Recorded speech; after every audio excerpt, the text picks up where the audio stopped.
क्या आपने कभी सोचा है कि कोई आदमी इतना अमीर हो सकता है कि उसने अपनी छोटी सी बच्ची की ठंड भगाने के लिए करोड़ों की गड्डियों में आग लगा दी थी। यह आदमी इतना अमीर था कि हर साल उसके करोड़ों डॉलर चूहे खा जाते थे, फिर भी उस पर फर्क नहीं पड़ता था। सोचो आखिर कोई इंसान इतना अमीर हो सकता है। लेकिन दोस्तों, यह कहानी सिर्फ पैसे की नहीं, यह कहानी एक ऐसे आदमी की है जिसने पूरी सरकार को चुनौती दे दी, हजारों लोगों की जान ली और एक समय पर दुनिया के 80% कोकीन व्यापार पर कब्जा कर लिया, जिसका नाम पाब्लो एस्कोबर था। लेकिन सवाल यह है, एक गरीब परिवार का लड़का दुनिया के सबसे खतरनाक अपराधी कैसे बन गया? और उससे भी बड़ा सवाल, इतनी ताकत मिलने के बाद उस आदमी का अंत इतना बुरा क्यों हुआ? ये बात है 1970 की कोलंबिया की सड़कों पर एक लड़का पैसे कमाने के लिए छोटे मोटे अपराध करता था। वह कारें चुराता था, नकली सामान बेचता था और हर दिन एक सपना देखता था बहुत अमीर बनने का। लेकिन दोस्तों, जल्द ही उसे एक ऐसा बिजनेस मिला जिसने उसकी सारी जिंदगी बदल दी, और वो बिजनेस था कोकीन की तस्करी। उस समय अमेरिका में इसकी मांग तेजी से बढ़ रही थी। पाब्लो ने मौका देखा और अपना पूरा ध्यान इसी धंधे पर लगा दिया। कुछ ही सालों में उसका नेटवर्क इतना बड़ा हो गया कि हर दिन टनों कोकीन अमेरिका पहुंचने लगी। सोचो, जब बाकी लोग लाखों कमा रहे थे, तब पाब्लो हर दिन करोड़ों कमा रहा था। लेकिन क्या सिर्फ पैसा ही उनकी मंजिल थी? नहीं, उसे सत्ता भी चाहिए थी। 1980 के दशक तक पाब्लो एस्कोबर सिर्फ एक अपराधी नहीं रहा, वह एक साम्राज्य बन चुका था। उसने अपनी एक प्राइवेट आर्मी भी बना ली थी।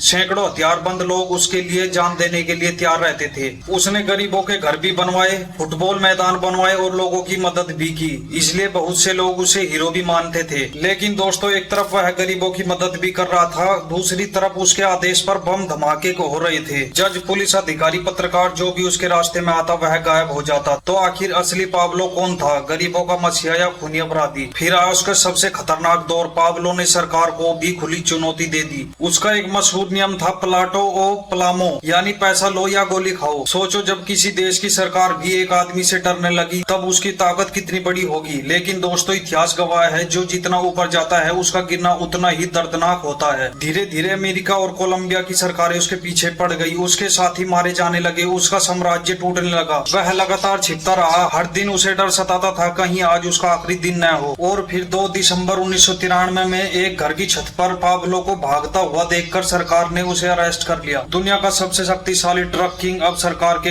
अरेस्ट में था।